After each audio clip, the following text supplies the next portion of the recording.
जय हिंद। आप सबका स्वागत है आपके अपने चैनल प्रीवियस 24.7 पर। आज की वीडियो काफ़ी ज़्यादा इंपॉर्टेंट होने वाली है। जिन भी विद्यार्थियों ने कमेंट किया था मेडिकल के संबंधित जानकारियों के लिए, उनके लिए काफ़ी ज़्यादा इंपॉर्टेंट होने वाला है। और स्क्रीन पर आप जो डाटा देख पा रहे होंगे, ये आपके उत्तर प्रदेश पुलिस के रियल मेडिकल का डाटा है और ये किसी प्रकार का कोई फेक नहीं है और एकदम रियल डाटा है। इसमें हम पूरी तरीके से विस्तृत रूप से जानकारी प्राप्त करेंगे किस प्रकार से आपके कौन कौन सी जांचें होती हैं, कैसे कैसे जांचें होती हैं और कैसे आपका मेडिकल कंप्लीट होता है। सारी जानकारी इस वीडियो में हम जानकारी करने वाले हैं। ये लगभग 3 पेज का है और तीनों पेज में क्या क्या चीज़ें जांच की गई हैं, कैसे जांच होती है, कैसे पता चलता है कि आप सफल हुए हैं नहीं हुए हैं, क्या क्या कहाँ कहाँ किस किस चीज़ में आपको पॉइंट मिल सकता है, वो सारी बातें हम जानने वाले हैं। तो कि ये जो आप देख पा रहे हैं सामने, आप पेज देख पा रहे हो, ये मेडिकल रियल मेडिकल का ही लिस्ट लगा हुआ है। इसमें जब आप जाएंगे तो सबसे पहला जो आपका जाँच होगा वो होगा आपकी हाइट और आपका चेस्ट का फुलाव। ये दोनों चीज़ें चेक होती है। महिलाओं में आपके वजन भी चेक किए जाते हैं और जैसे ही आपकी हाइट चेक करी जाएगी, हाइट में आपको यहाँ पे लिखा जाएगा कि आपकी हाइट कितनी है। ठीक है, क्योंकि बच्चों ने ड्यूपीएसटी ऑलरेडी पास कर रखा, तो यहाँ पे आपको बहुत मतलब अच्छे से जांच की जाएगी। ऐसा नहीं है कि आपके 168.1 है तो आपको जल्दी जल्दी चेक करके बाहर कर सकते हैं, नहीं, बहुत अच्छे से चेक करेंगे, 4-5 बार चेक करेंगे, उसके बाद भी होगा। और हाँ, क्लियर है कि अगर यहाँ पे भी हाइट आपको अच्छे से नापने के बाद भी आपकी 168 सेंटीमीटर नहीं आती है तो जाहिर सी बात है यहाँ से आपको बाहर कर दिया जाएगा। चेस्ट की बात कर लेते हैं। देखिए, चेस्ट में जो है आपकी जो फुलाव है वो आपके 79 to 84 होना चाहिए। यहाँ पर देखिए छूट मिलता है, ऐसा नहीं है कि आपको यहाँ बार कर देंगे कि आपके जो चेस्ट है थोड़ी सी कम हो गई 1 सेंटीमीटर या फुलाव में थोड़ी सी कमी हो गई, तो ऐसा कुछ नहीं। आपने देखा ड्यूपीएसटी में भी बच्चों को छूट दी गई, जिनके 4 सेंटीमीटर 4.5 फुले थे उनको भी पास किया गया। ठीक है, तो सेम यहाँ पर भी होता है। चेस्ट में ना के बराबर बच्चे बाहर होते हैं। अगर कोई ऐसा बच्चा हुआ जो जिसको हो सकता है कि ड्यूबी पीएचडी के बाद उसको कहीं कुछ चोट लग गई या दिक्कत होगी, तब भी शायद यहाँ पे चेस्ट खुला में बाहर होगा, लेकिन हाइट में कोई छूट नहीं दी जाती है। ठीक है, यहाँ पे अगर महिलाएं 40 किलोग्राम या उससे ऊपर है तो यहाँ पर भी सफल लिख दिया जाता है और लास्ट में यहाँ पे सफल यह लिखा जाता है और फिर आपको पास कर दिया जाता है। मान लीजिए आप हाइट में या किसी प्रकार से कोई दिक्कत हो गई तो यहाँ देखिए कॉलम बना हुआ है असफल, यहाँ पे असफल लिख देंगे और यहीं से ही आपको बाहर कर दिया जाएगा, यानी कि आपके आगे की मेडिकल जाँच नहीं की जाएगी, इतने पर से ही आपको बाहर कर दिया जाता है। उम्मीद कर रहा हूँ कि आपको समझ में आ रहा होगा। ये फर्स्ट स्टेप है। इसके बाद जो ये स्टेप कंप्लीट होने के बाद फिर आप जाएंगे दूसरे डॉक्टर, अब यहाँ से डॉक्टर्स आपका जांच करना शुरू कर देंगे। लेकिन डॉक्टर्स में जो पहला डॉक्टर होगा वो ये यहाँ से लेकर के यहाँ तक की सारी जांचें वो केवल एक डॉक्टर ही करने वाला है। पहला आप देख पा रहे हैं यहाँ पे 2 पॉइंट्स लिखे हुए हैं। पहला यहाँ पे देखिए पॉजिटिव है या निगेटिव है। यहाँ पे देख पा रहे हैं सारी पॉइंट्स में निगेटिव लिखा है, इसका मतलब है कि ये सारी बीमारियाँ जिस बच्चे का ये है उसको नहीं है। ठीक है, पॉजिटिव लगने का मतलब है कि आपको नौकनी है। ठीक है, पहला जो पॉइंट है वो होता है नौकनी चेक होता है। नौकनी में कैसे चेक होता है? नौकनी देखिए यूट्यूब पर तमाम तरीके के भ्रम फैलाए गए हैं कि आपके घुटने मिल जाएंगे, तो नौकनी ऐसा नहीं है। वो आपको लेटा करके पैर एड़ी सटा करके सब तरीके से देखते हैं। इस पर भी मैं एक विस्तृत वीडियो ले आऊँगा, आप उसको देख लीजिएगा।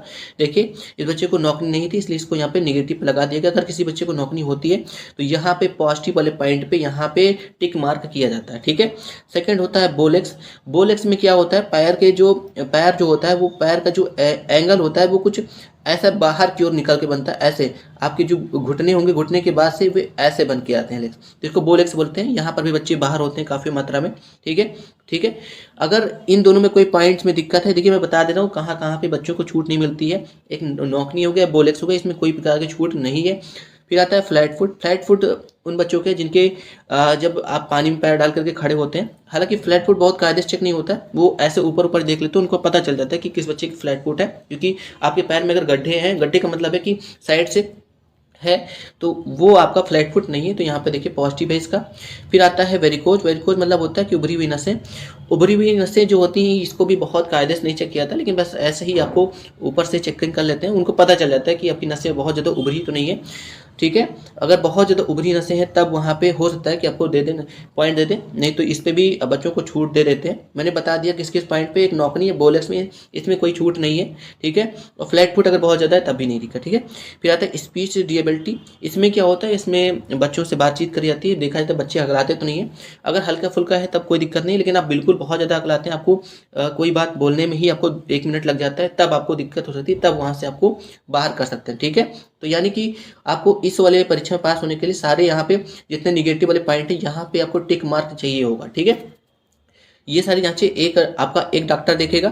फिर आता है यहाँ पे लास्ट देखेंगे ये विकृति, मतलब होता है कहीं आपका कोई उंगली कटी तो नहीं है, पैर का अंगूठा कटा नहीं है, ये सारी चीज़ें यहाँ पे चेक कर जाती है। ठीक है, ये सारी चीज़ें चेक होने के बाद आपको दूसरे डॉक्टर के पास भेजा जाएगा जो कि आपकी सुनने की शक्ति को चेक करेगा। यानी यहाँ पे देखें श्रवण परीक्षण लिखा होगा।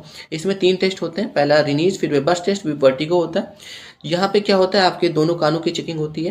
पहला होता है रिनीज टेस्ट। रिनीज टेस्ट का मतलब होता है कि आपके दोनों कानों के पास में क्या होता है, दोनों कानों के पास में एक तरीके से वाइब्रेशन किया जाएगा। ठीक है, वाइब्रेशन के रिनीज जो होता है उसमें क्या होता है कि आपके दोनों कानों के पास में इनके पास एक यंत्र होता है जिसको हल्का से बहुत आराम से बहुत धीरे से बजता है, उसको बजाएंगे जिससे पता चलेगा कि आपके कौन कौन से कान में दिक्कत है।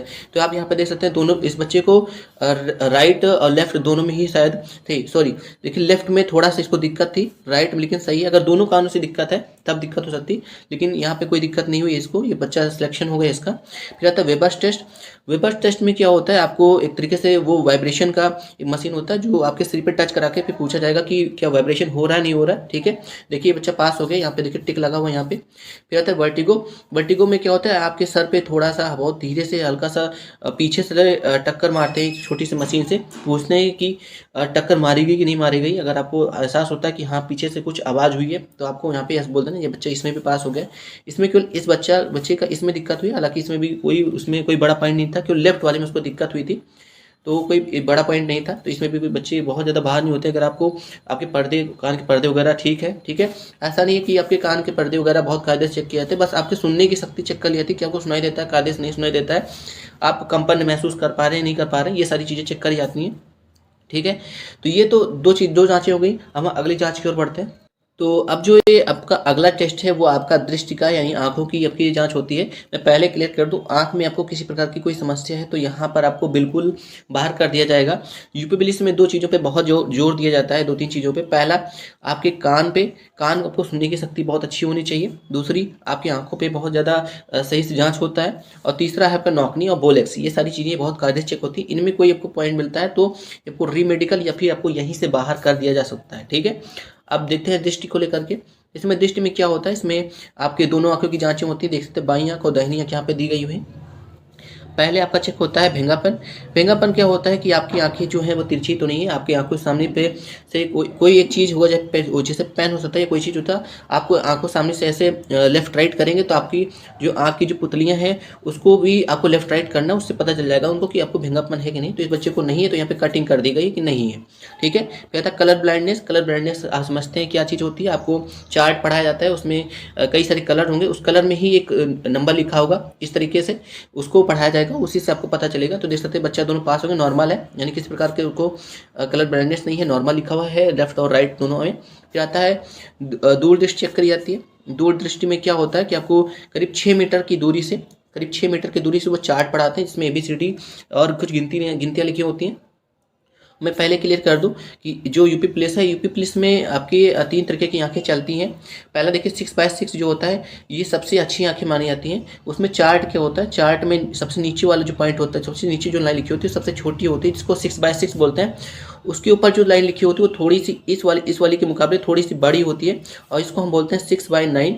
तो ये 2 आंखें बहुत अच्छी मानी जाती हैं और इन दोनों पॉइंट्स पे क्या होता है, बच्चे 100% पास होते हैं। फिर आता है 6/12, 6/18, इसी तरीके से बढ़ता हुआ चला जाता है। ठीक है, तो अब हम बात करते हैं कौन कौन से बच्चे पास हो सकते हैं। यहाँ पे देखिए, यहाँ पे जब बात करें निकट दृष्टि और दूर दृष्टि में क्या होता है, एक बार आपको पास से पढ़ाया जाएगा और एक बार दूर से पढ़ाया जाएगा। ठीक है, जो दूर से पढ़ाया जाता है उसमें 6/9 और 6/6 चल जाता है। अगर आपकी एक आंख 6/9 है तो दूसरी आंख आपकी 6/6 होनी आवश्यक है, नहीं तो आपको बाहर कर दिया जा सकता है। ठीक है, यानी कि दोनों में से आपकी एक आंख 6/6 होनी चाहिए और दूसरी 6/9 है तो भी चल जाएगी। और अगर आपकी दोनों आंख 6/6 है तब तो आप 100% पास ही हैं, और अगर आपकी दोनों आंख 6/9 है तब भी आपको पास कर दिया जाएगा। ठीक है, जो थर्ड कंडीशन है वो ये है कि अगर आपकी एक आंख 6/12 है लेकिन दूसरी आंख 6/6 है तब भी आपको पास कर दिया जाएगा। ठीक है, लेकिन अगर इससे ज़्यादा आपको दिक्कत है तब आपको यहीं से आपको बाहर कर दिया जाएगा, किसी प्रकार से रीमेडिकल वगैरह की आपको सुविधा नहीं दी जाएगी। हाँ, एक और पॉइंट,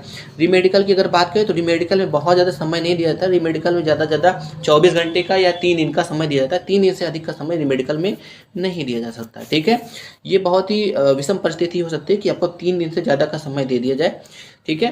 तो ये आपकी 3-4 जाँचें होती हैं, 3 जाँच होती हैं, आँखों की हो गई और आपके कान की हो गई, बाकी आपकी पैर वगैरह चेक कर लिए जाते हैं, हड्डी वगैरह चेक कर ली जाती है। वैसे ऊपर से ही बहुत ज़्यादा जाँच नहीं होती, आपकी हड्डी वगैरह अगर बचपन में टूटे हुए हैं तो उससे कोई बहुत ज़्यादा आपको परेशानी वाली, दिक्कत वाली समस्याएँ नहीं होंगी, तो परेशान होने की आवश्यकता नहीं है। ये सारी चीज़ें हो जाने के बाद क्या होगा, यहाँ पे आपको उपयुक्त लिया जाएगा। जैसे ड्यूपीएसटी में आपके लिए फिट लिखा गया था, वैसे यहाँ पे उपयुक्त लिख दिया जाएगा, यानी कि आप मेडिकल में पास हो गए हैं। और उसके बाद क्या होगा कि आपके लेफ्ट एंड राइट थंब में ये अंगूठे वगैरह लगेंगे। चलिए इसको भी दिखा देते हैं कैसे क्या होता है। तो ये सारी प्रक्रिया आपकी संपूर्ण होने के पश्चात में लास्ट में क्या होगा कि आपके सारे सिग्नेचर कराए जाएंगे।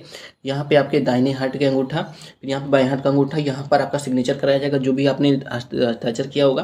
फिर सेम वही होगा जैसा कि आपने ड्यूपीएसटी में देखा था, कई सारे अधिकारियों ने, लगभग 5 अधिकारियों ने आपके ड्यूपीएसटी जो आपकी डॉक्यूमेंट्स थे उस पर वेरिफिकेशन के लिए साइन किया था। वही से सेम यहाँ पे भी आपके जिला स्तरीय के चिकित्सा अधिकारी वगैरह जो चीज़ें वहाँ पे बैठे होंगे, जो अधिकारी लोग बैठे होंगे वहाँ पे, जिन्होंने भी जो भी 3 डॉक्टर्स थे वो, और उसके अलावा भी कई सारे पैनल्स बैठे हैं, पूरा के 5-6 साइन वहाँ पे होते हैं। और ये सारे साइन होने के पश्चात क्या होगा कि आप 100% आपका सिलेक्शन हो चुका है। बस आपको क्या करना है कि अब इंतजार करना है आपके ज्वाइनिंग लेटर का, ठीक है। तो ये पूरा प्रोसेस था आपका मेडिकल का, ये एक बच्चे का रियल डाटा है और इसी तरीके से आपका मेडिकल होने वाला है। तो आपको किसी प्रकार से भी जो भी यूट्यूब पर तरह तरह की अफवाहें फैली हुई हैं उनसे बचने की आवश्यकता है। यही चेक होता है, इससे अतिरिक्त कोई भी चीज़ें चेक नहीं होती है। एक और दूसरी पॉइंट ये कि बहुत सारे बच्चे कह रहे हैं कि सर क्या जो आपकी गुप्तांगों की जांच होती है, क्या ऐसा कुछ भी होता है, हाइड्रोसील वगैरह भी चेक होता है? तो देखिए, जहाँ तक मैं बात करूँ, जो पिछली जो भर्तियाँ हुई हैं 2018 या 2019 में, उसमें कहीं प्रकार की कोई भी चेकिंग नहीं हुई। हाँ, कुछ सेंटर्स पर चेकिंग हुई थी, हालांकि इसमें कहीं पर भी इसका प्रावधान नहीं है कि आपके गुप्तांगों की चेक होगी। तो यहाँ ठीक है। फिर भी अगर आपको किसी प्रकार की, अगर आपको लगता है कि आपको किसी प्रकार की कोई समस्या है, किसी को दाँत वगैरह की समस्या है या फिर किसी को हाइड्रोसील वगैरह की समस्या है, तो अगर आप उसका कोई इलाज करा सकते हैं तो आप ज़रूर इलाज करा लीजिएगा। और जिनको आँखों में भी दिक्कत है, अगर आप कुछ कराना चाहते हैं तो आप करा सकते हैं। हालाँकि जो बच्चे चालाक होंगे उन्होंने पहले से ही करा लिया होगा, क्योंकि मेडिकल में अब बहुत ज़्यादा समय नहीं मिलेगा, लगभग 1 महीना मान के चल सकते हैं। अप्रैल में 100% आपका मेडिकल हो ही जाएगा, इसमें कोई दो राय नहीं है, ठीक है। तो आशा करता हूँ कि आपको क्लियर होगा। बाकी गुप्तांग के लिए मैंने बता दिया। बहुत ही विषम परिस्थिति होती है जब वहाँ पे आपके मेडिकल में जो है गुप्तांग की जांच होती है, और उम्मीद बहुत कम है कि आपके गुप्तांगों की जांच होगी। तो फिर भी हो सकता है कुछ सेंटर्स पर चेकिंग हो।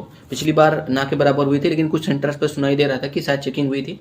तो आपको उसके लिए प्रिपेयर होकर के जाना है कि शायद हो सकता है कि जांच हो जाए, तो उसके लिए आपको पहले से ही प्रिपेयर होकर के जाना है। उम्मीद करता हूँ कि वीडियो आपको अच्छी लगी होगी, और अगर हमारे द्वारा दी गई जानकारी आपको अच्छी लगी है तो प्लीज़ वीडियो को लाइक एंड सब्सक्राइब जरूर कर दीजिएगा। आप लोग सब्सक्राइब नहीं करते हैं, प्लीज़ सब्सक्राइब कर लीजिएगा। आपके सब्सक्राइब करने से हमें मोटिवेशन मिलता है, आपको इस प्रकार की जो भी अन्य जानकारियाँ वो भी आप तक पहुँचा सकते हैं।